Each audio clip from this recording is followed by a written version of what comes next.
The day before I was supposed to deploy, Memorial Day, I went out onto a field in Fort Stewart where there's a memoriam, a tree planted for every soldier in the 3rd Infantry Division who's died. I went out among those fallen soldiers, and I tried to take my own life.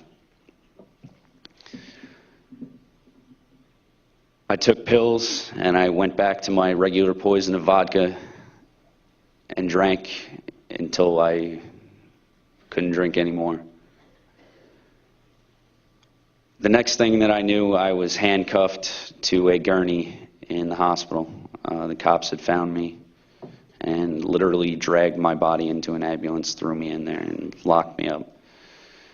I spent a week on a mental ward. Now, mind you, I had been diagnosed because I had finally sought mental health because I thought I was having a heart attack. I believed myself to be strong, and after finding out I was stop-loss, I started having panic attacks, and I couldn't admit that I was mentally or emotionally broken. So I went into the hospital complaining of chest pain. They had me seek a mental health professional. They diagnosed me with depression and anxiety disorder and adjustment disorder. But I was still set to deploy. I was obviously a broken soldier, and I was still set to deploy. After trying to kill myself, I was locked up and analyzed and saw doctors and this and that. And when I got out of the mental ward, I was told that I was going to be removed from the military in a quick, comfortable way. Within 2 weeks, I could be home. So I was ecstatic. It was great. And in the meantime, I was allowed finally to go to mental health meetings as often as I would like, which was every single day. But during these mental health meetings, I can say meetings, not sessions, because it wasn't one-on-one with the psychiatrist. It was one psychiatrist and 20 to 25 at any given time. Soldiers, wives of soldiers, children of soldiers, who all had completely separate problems. Now, anyone who's studied psychology or knows anything about psychology, you don't give therapy on a broad way of just saying, everyone with problems get in a room, no matter what your problem is, and we're all going to discuss it. So none of that helped. I had tried before my attempt at suicide, and it didn't work. It didn't make me feel better. It didn't make me feel ready to get deployed against my will. They tried to prosecute me for malingering. I wasn't diagnosed with malingering. The doctors said that I had a severe problem and that they recommended removal from service. But my commander, Captain Mello, who was deployed, not directly commanding my rear detachment, who I currently fell under, decided that I should be removed from the country and I should have the stripes on my uniform. I was a sergeant after just over 2 years. I should have the stripes stripped. They should take money from me, possibly put me in jail. And when I went to legal counsel, the military lawyers on Fort Stewart, and I asked for help to fight this Article 15 non-judicial punishment from my commander, they said, no, you need to give up this fight because people try to fight it and all it does is bring down the military and blah, blah, blah. And I was refused help by the legal attorneys because they were wearing bars and they were wearing oak leaves on their collars because they were officers and they didn't want to be slanderous to the military. They didn't want to bring down their own career by supporting me in fighting what was wrong in illegal order to void my contract. And they call that stop-loss. It's not something that's fair. Right now, EndStopLossNow.com reports 80,000 troops locked into stop-loss right now. DOD, or the Army Times, reported last week that there was only 7,000.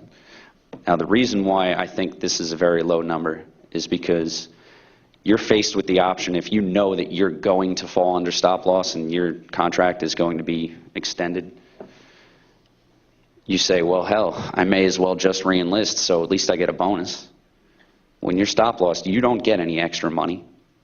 There's no compensation for voiding your contract. Nothing like that. I was eventually removed from the military on one of the happiest days of my life, August 16th of 2007, on a general discharge. My DD-214, the paperwork which states my every accomplishment of my military service, says in nice big bold letters, misconduct, serious offense. I committed a serious offense by trying to kill myself because I was so damaged by the occupation in Iraq. It was misconduct for me not to get on the flight while I was chained or handcuffed to a bed in the hospital.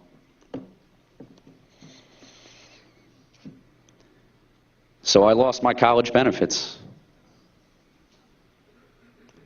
The one thing that really gave me hope in life that I was looking for, you know, I was going to be a student. I didn't know where, I didn't know what I was going to study, but I knew I was going to college in September of '07. That didn't happen. Now I can't pay for it. My money is disappearing. Between VA visits and personal instability, I've found it extremely hard to find a job. To tell you the truth, I haven't really looked because I'm having a rough time. So I deliver pizzas on Wednesdays. That's what I am now, a pizza delivery boy. I was a sergeant, I was a leader, I was a trainer. I was very well thought of. I was one of the most professional soldiers that I've ever met. And I mean, I got the paperwork right here in front of me if anyone ever wants to see it. I was a very good soldier. But now I'm pizza delivery boy who works once a week because that's the only job where I can call in a couple hours before and say, I'm still at the VA, I'm waiting in line. I'm sorry, I can't come in for a couple hours. Going back in time a little bit, please show the next couple slides. That is what stop loss does. This man, who asked to remain nameless, is a friend of mine who I traveled to North Carolina to see on my way home. Go through the slides a little faster. What happened was he stepped on a pressure plate, an anti-personnel mine, and he almost lost his right leg. He had arterial bleeding in his right arm, his left leg, his right leg. He lost all his hearing. His eardrum is destroyed in his right ear. This man was supposed to get out of the Army the same week that I was, the same week that our unit deployed. So I'm faced forever with, that could have been me. Or if I were there, maybe things could have been different. This is someone who was in my platoon I served with for a year. I knew him very, very well. When I came into the hospital and I was feeling guilty about killing myself or trying to kill myself, what this man said to me as soon as I walked in the room was not, hey, how you doing? Not, dude, you're a bad person for not coming over there with us or whatever. He looked at me with an intense look in his eyes, and he said, dude, you're not going over there, right? And that filled my heart with something that no one else could have done.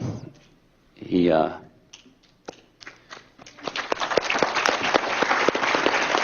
you. All right, I'll wrap it. The military commanders, they held me accountable for not deploying and for trying to kill myself and being weak, basically, being emotionally and mentally broken. Major Wesner, Captain Mello, Lieutenant Colonel Agee, First Sergeant T2, and Sergeant Major Altman, I have one message for you. And that is something that is internationally understood across the world. And that's this: peace.